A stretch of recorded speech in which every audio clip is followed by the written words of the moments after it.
Hi everyone, and welcome to this installment of the SAM Charter Software Asset Management Process of the Month. My name is Janet Coetzee, and my good friend Rory Canavan has asked me to walk you through this month's installment, which centers on the software request process. Before we kick off, let's run through the agenda quickly. First, I'm going to be discussing the primary and secondary objectives of the software request process. Then I will give you a process run-through by means of a diagram. I'll be discussing the potential banana skins, which are basically the potholes that can trip up an organization when embarking on this process. You'll join me in tipping our hats at the sponsors who have made this series possible. And finally, I'll discuss next month's process in very broad strokes. Let's go. The primary objective of the software request process is to manage the request of software as quickly and efficiently as possible while still respecting the company's license position. Let me explain. Software asset management can very quickly become overly complicated and inefficient if an organization's primary objective is, for example, to ensure license compliance is maintained above all else. However, on the flip side of that, oversimplifying the software request process for the sake of expediting requests at all costs can just as quickly lead an organization down the path of license non-compliance if the necessary due diligence steps aren't taken. The secondary objective of the software request process is to use the license pool prior to sanctioning the purchases of new licenses. Before we proceed with this diagram, I need to clarify that this process is mainly aimed at companies who perhaps have not yet automated their software request, license allocation and deployment process, or organizations who have just embarked on the software asset management journey and who require a robust yet simple enough process to address software requests. If you want to have a look on the left-hand side of the screen, you'll see that every software request is triggered by a need for software, naturally, whether it be the change management process that calls for new software, or a periodic license reconciliation process that has indicated some license shortages, or a straightforward end-user request.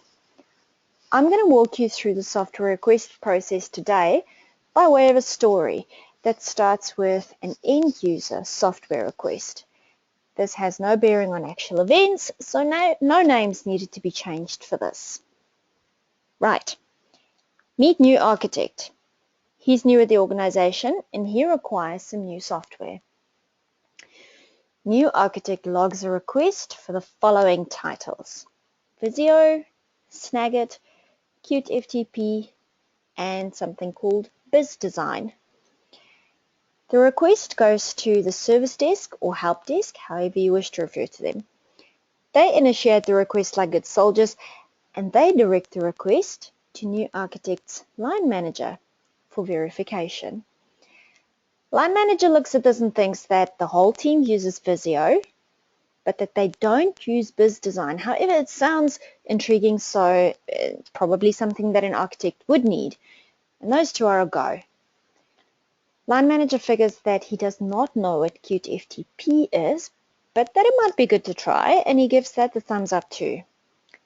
Snagit is a no-go, because no one in the team uses or needs it, so new architect can probably go without it. Service desk reports back to new architect on why the request for Snagit is declined, because that's just good, transparent business practice, and frankly, that's just plain courtesy. Now, from line manager, it travels back to the service desk, who compares the 3 approved titles to the supported software catalog to see what warrants an instant approve or decline. And note that requests can be declined for a myriad of other reasons as well. For example, procurement could throw a spanner in the works and decline the request based on a recent acquisition of an enterprise license, or a recent successful software as a service negotiation. That could mean that some locally installed applications are going to be replaced by cloud-based apps. If you tuned in last month, you will know that the supported software catalog is basically a software register that classifies software titles as green, amber, or red, and it is used extensively by a service desk, and it's able to expedite the software request process in a big way. Green means that it's an accepted title and that it's supported and that it may be requested and installed. No problems. Amber means that although it's supported, there is another organization-wide preferred title available in its stead. Red means that the title has either been retired or that it is due for retirement, so that's usually a default decline. Of course, the software catalog is fluid, so titles should get added and removed to it through the software rationalization process, which, incidentally, was discussed a few months ago. But let's get back to New Architect's story, shall we? In New Architect's organization, Visio is a green title. No problems there, and Service Desk approves it. It turns out that Qt FTP is an amber title, and Service Desk happens to know that there's a preferred application to this one. BizDesign, on the other hand, is not on the catalog at all.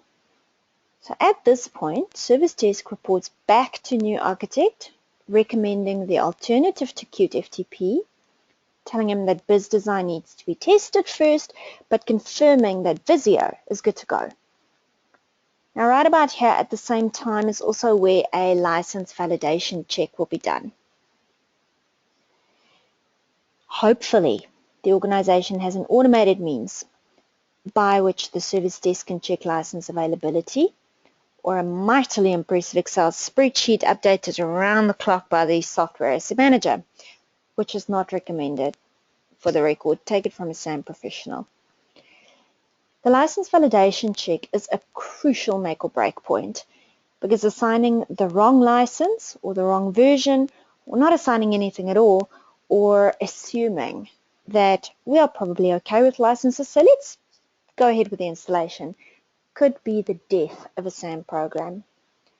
Assumption is a SAM program's biggest enemy, because it should deal with facts. This is what we own, this is what we have installed, and that's what we have left. You'll note that I've been referencing communication quite a bit, because any process needs to have a solid communication strategy to keep requesters and stakeholders informed. It's a non-negotiable, really, and this could make an unintentionally drawn-out process a lot more palatable if the requesters know how the process is tracking and where the delays are, for example. But I digress. Let's assume New Architect's organization is fresh out of Visio licenses. Then the Service Desk would redirect the request for Visio to the software procurement process. So what happens to the BizDesign request? That gets redirected to the software testing process over there. Why is that, you ask? Well, we want to see if it's fit for the environment, if it's compatible with our architecture and our other business applications, and even if it is able to be supported, all of those things. Now, you remember the replacement title that Service Desk suggested to New Architect instead of Qt FTP? Turns out that the replacement title is a green title on the supported software catalog, and the organization has licenses for it. So that moves to the software change management process for installation. Now, New Architect is not entirely happy about the fact that Snagit was declined way back at the start of the process, but he remembers that he has Snagit on his personal laptop at home. So a resourceful architect figures that he's just going to bring his own laptop to work instead, and he's going to use Snagit on that. Here is where Service Desk will reroute him to the BYOD process, which happens to be the next process up for discussion next month. So let's recap quickly. This starts with a request. It moves to validation by the line manager, Service Desk, procurement. and then it goes to validation against the supported software catalog and the license entitlement position, and then it gets directed to the procurement process or the software change management process or the software testing process, or it goes to the BYOD process, and then the request is closed. And that, folks, is where we part ways with New Architect. Now let me step you through a few gotchas. Those are the potential banana skins that could trip a company up when they implement this process. Bottlenecking or lack of automation. This could happen due to a variety of reasons, such as the lack of a clear process, the lack of resources to deal with the influx of requests, putting the onus on a single team or a person to assess all requests, or it could quite simply be the reliance on manual effort to constantly have to reconcile requests with license availability, or even the absence of an ITSM toolset to capture requests properly and feed it to the proper resolver groups automatically after each action. Not validating against the supported software catalog or the complete absence of a catalog. This can slow a process down to a near halt due to assumption or scrambling to find license entitlements details or trying to determine what will or won't work in the environment. Do not underestimate the value of a supported software catalog. Not having an approved channel for requests. Like lack of automation or absence of a catalog, this could result in requests being sent from pillar to post, causing some major delays and unhappiness, and possibly eventually leading to software just being installed without ensuring that all I's are dotted and T's crossed. Let's take a moment to thank our sponsors who have made this Process of the Month series possible.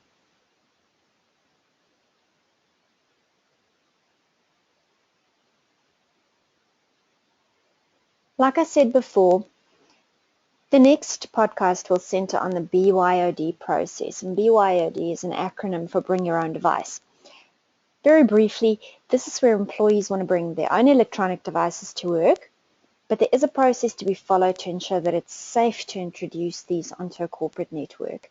And if you want to know what that process looks like, you'll need to tune in next month for this one.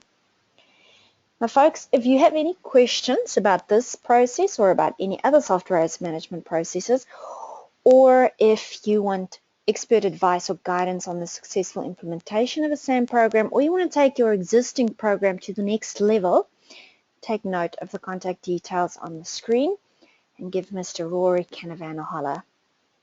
Thank you for tuning in. I hope that I'll see you next month.